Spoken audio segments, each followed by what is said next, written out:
नमस्कार, आप देख रहे हैं न्यूज फॉर नेशन और मैं आपके साथ वंदना। उत्तर प्रदेश में विधानसभा चुनाव की तारीखों की घोषणा अब कभी भी हो सकती है।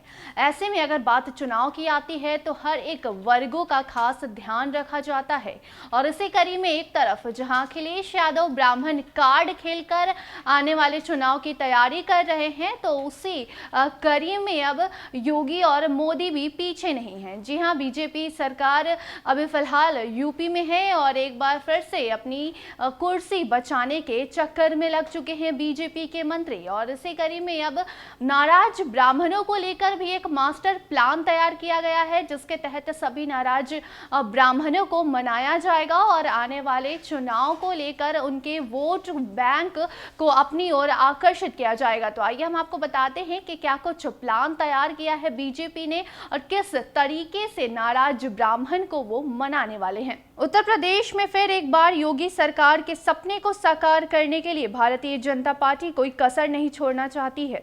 यही वजह है कि चुनावी समर में जाने से पहले ही भाजपा अपने टारगेट वोटरों की नाराजगी को दूर करने की कोशिशों में जुट चुकी है। उत्तर प्रदेश में ब्राह्मणों की नाराजगी दूर करने के लिए भारतीय जनता पार्टी ने रोड मैप तैयार कर लिया है। इसके लिए प्रदेश भर में ब्राह्मण सम्मेलन का आयोजन किया जाएगा। सूत्रों के मुताबिक उत्तर प्रदेश में भारतीय जनता पार्टी जनवरी के दूसरे सप्ताह से ब्राह्मणों की नाराजगी को दूर करने के 300 से ज्यादा सीटों पर ब्राह्मण सम्मेलन करने जा रही है। बीजेपी वैसी विधानसभा सीटों पर ब्राह्मण सम्मेलन करेगी जहां ब्राह्मण मतदाताओं की संख्या 10,000 से ऊपर है।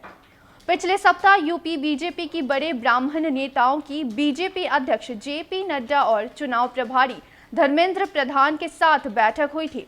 इस बैठक में यूपी में नाराज ब्राह्मण समाज को मनाने की रणनीति बनाई गई थी। राज्यसभा सांसद शिव प्रताप शुक्ला के नेतृत्व में 4 सदस्यीय कमेटी बनाई गई है। 300 से ज्यादा विधानसभा सीटों पर केंद्र सरकार में ब्राह्मण मंत्रियों, सांसद और विधायक प्रबुद्ध ब्राह्मण समाज के लोगों से घर घर जाकर मुलाकात करेंगे और कई छोटे बड़े सम्मेलन भी करेंगे। इन ब्राह्मण सम्मेलनों के जरिए ब्राह्मण समाज के लोगों को ये बताया जाएगा कि केंद्र और राज्य की योगी आदित्यनाथ सरकार ने ब्राह्मण समाज के विकास के लिए क्या क्या काम किए हैं। ब्राह्मण समाज के लोगों को ये समझाया जाएगा कि विपक्ष किस तरीके से भ्रम और झूठ फैला रहा है कि यूपी सरकार से ब्राह्मण समाज नाराज है। ब्राह्मण नेता अपने समाज के लोगों को ये भी बताएंगे कि कोविड महामारी में केंद्र सरकार और प्रदेश सरकार की गरीब कल्याण योजनाओं का फायदा ब्राह्मण समाज को भी मिला है और अभी भी जारी है। भाजपा ये बताने की कोशिशों में है कि सरकार बीजेपी शासित सरकारों सबके साथ है और सबका विकास और सबका विश्वास की सोच के साथ ही काम करती है।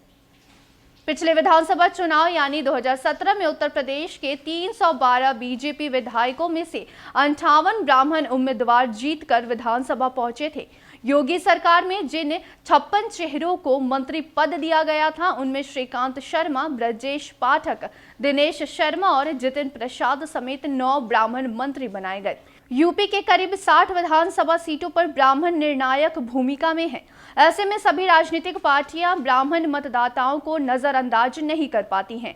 राज्य में ब्राह्मण के रसूख का अंदाजा ऐसे लगाया जा सकता है कि राज्य में अब तक यहां पर 8 बार ब्राह्मण मुख्यमंत्री रह चुके हैं। तो कुछ इस तरीके से बीजेपी आने वाले दिनों में मास्टर प्लान तैयार कर रही है, जिसके तहत ब्राह्मण सम्मेलन करके सभी ब्राह्मणों को अपने कार्यकाल के दौरान किए गए हर एक वो कार्य से अवगत कराया जाएगा और बताया जाएगा कि क्या कुछ योगी सरकार ने किया है ब्राह्मणों के लिए और आने वाले दिनों में और क्या कुछ वो करने वाले हैं। तो एक तरफ जहां अखिलेश यादव पूर्वांचल एक्सप्रेसवे के ठीक नजदीक भगवान परशुराम के मंदिर का उद्घाटन किया और वहां पे भी ब्राह्मण कार्ड खेलने की कोशिश की और ब्राह्मणों को लुभाने की कोशिश की, तो आने वाले दिनों में वो अयोध्या भी जाने वाले हैं और पहली बार भगवान राम का दर्शन करने वाले हैं।